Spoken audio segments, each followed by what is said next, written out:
Hey nerds, and welcome back to CW's Flash, Theories and Conspiracies. I'm Brian from Good Nerd Bad Nerd, and this week we had the entire multiverse on display. We had the theory behind it, we had people traveling back and forth between it, and we just had the promise of the entire DC multiverse on display in front of us. It was an amazing episode, and there was a lot to take in. So, just getting right to it. First, the villain of the week, Sand Demon. Sand Demon is, of course, from the comics, but normally he is a Firestorm villain. Firestorm is kind of out of the picture right now, and this being the Flash's show, Flash took him on. But it's important to note that the Flash did defeat him in a similar way to Firestorm, and that was turning him to glass. So, nice tie-in there to the comic, and hopefully that had, the fact that Firestorm couldn't be around. I'm sure that's what is tying into why the professor kind of fainted there at the end. But hopefully we'll get more on that on next week. Next, the other new character this week, Patty Spivot. Patty is also from the comics. She is, like Barry Allen, a forensic scientist with the police.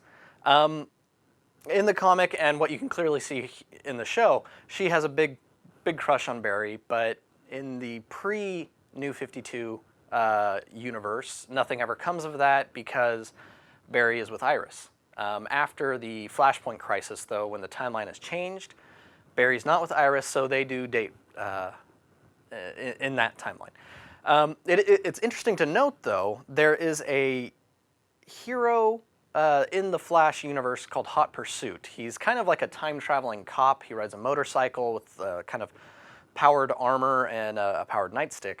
Well, at one point, Patty wants to be more than just a forensic scientist, and she steals the armor and the bike and takes on the role of Hot Pursuit.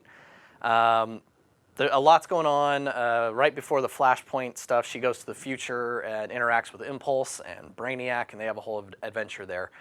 But I doubt we'll see any of that. I think she's going to stick more to the metahuman task force side. It'd be very bizarre for her to jump into that Hot Pursuit character, especially this early in the show. So it's just a nice thing to know that is a character she, in the comics, eventually becomes. Now, Cisco. All last season, I was talking about how he's Vibe. That's the character he is from the comics, and he's a big character in the New 52. Even Harrison Wells has, in season 1, commented on how Cisco is special and he's more than what he is, and he's essentially a metahuman.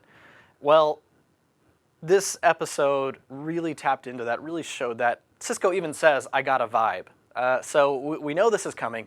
In case you don't know who Vibe is, some of his powers, he does sonic vibration manipulation, seismic powers, to the point where Amanda Waller thought he could be one of the most powerful, most dangerous metahumans out there, with the possibility of shaking the Earth apart. Amanda Waller is DC's version of Nick Fury. Other things he can do: molecular vibration, induced image distortion, to the point where surveillance cameras can't track him, they can't see him. And the final thing, he can disrupt the Speed Force, and this is probably something that's going to be significant to the show. He can disrupt the Speed Force. You've got Zoom, who Jay Garrick has said is probably the fastest speedster out there. And if you remember last week, I talked that Zoom doesn't actually run fast. He manipulates the flow of time. So Cisco's powers, if they do emerge like that, could become very, very, very important. This thing where he can see kind of weird things into the past and alternate timelines, that's not necessarily in the comic. So it'll be interesting to see how they explain that and what they consider that ability to be. But that's something new I think they've created for the show. I could be wrong, but as far as I can tell, that's not an ability he has in the comic. But Earth 2. This is what the professor called it. This is what it's known in the comics. In the multiverse, Earth 2 is kind of, I guess you would call, the closest Earth to Earth Prime, which is the main continuity. This is where Zoom is coming from. This is where Jay Garrick came from. But it's the home to a ton of heroes and villains, basically versions of the heroes we all know and love. But other heroes that reside there, we have Alan Scott, who is the first Green Lantern. A lot of the Golden Age heroes, actually, I think that's a good way to explain it. A lot of the Golden Age heroes exist on Earth 2. So Alan Scott, the original Green Lantern with the cape. You have Power Girl. Hawk Girl and Hawkman are from there as well, or at least a version of them. So this might be how Hawk Girl comes to the Flash and Arrowverse for Legends of Tomorrow. She could come from Earth 2. That would be a way of explaining it. Two other characters that are key and important to note that exist on Earth 2. You have John Constantine and Dr. Fate. Now, we know Constantine is going to make an appearance on Arrow. They haven't said how that's going to work out. It's possible that he could come from Earth 2 and just shows up in everything that's going on. So a lot of heroes come back and can exist on Earth 2, so it's very possible that not only villains are going to come from there, but like Jay Garrick, more heroes as well. And I've shown you the picture before, but that Flash from Two Worlds moment, it wasn't just in the ads. They even had it with both Flashes coming on either side of that post, and that was just a nice tie-in to the comics. So that was great. Really looking forward to the Earth 2 stuff, because I think that's where we're going to get a lot of kind of the little hints at the wider DC universe. Now, the last thing to talk about is that final moment with Joe where Iris's mom shows up. Now, she's only referred to on IMDb as Mrs. West, so we don't know her name or any of the history there.